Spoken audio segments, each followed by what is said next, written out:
At dahil po sa sunod-sunod na renewal sa iba't ibang bahagi ng Pilipinas, pinaghahandaan ng mga LGU sa Metro Manila ang pagtama ng kinakabahang The Big One. Niyanig naman ng magnitude 5 na lindol ang Ilocos Norte pasado alas 4 ng hapon kanina. Hindi po nalalayo sa magnitude 6.9 na lindol sa Cebu ang inaasahang lakas ng The Big One na pinangangakahang yayanig sa Metro Manila. Hindi pa nga nakakabago ng Cebu, Norte naman ngayon ang yanig ng lindol. Imagine a world without earthquakes.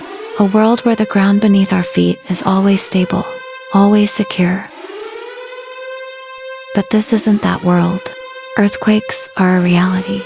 They can strike without warning, shaking our homes, our schools, our lives. That's why we drill, to prepare, to protect, and to minimize the impact when the earth decides to move.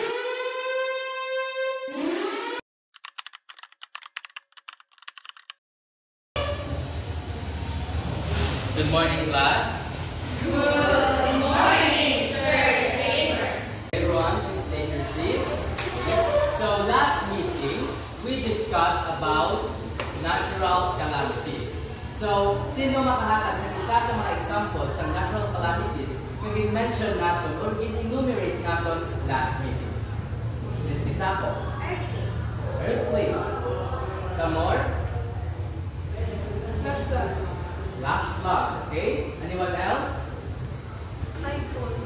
Typhoon. Okay, very good. So, kanay yung mention nyo, insakto to siya. Pag na-include siya yung tawag natin ng natural calamities. So, as we continue our next topic,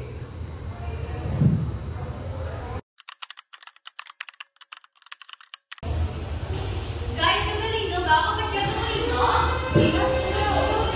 Everyone, stay calm, okay? Don't panic. Don't panic.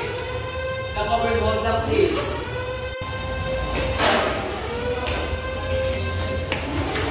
Okay? Follow nyo lang. Hindi ka pumunta sa puso. Okay, class? Double time.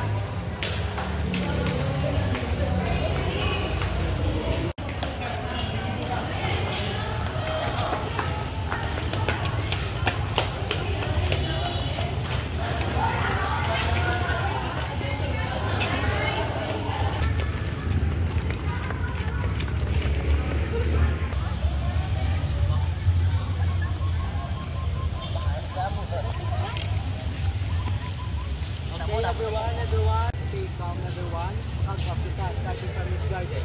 1, 2, 3, 4, 5, 6, 7, 8, 9, 10. 11. Okay, class, may nabiling kita sa classroom. Sakto lang 11 kita dire. Okay, duration nyo wala. Very good, very good. Stay calm lang ha. Control lang ang magtakaw.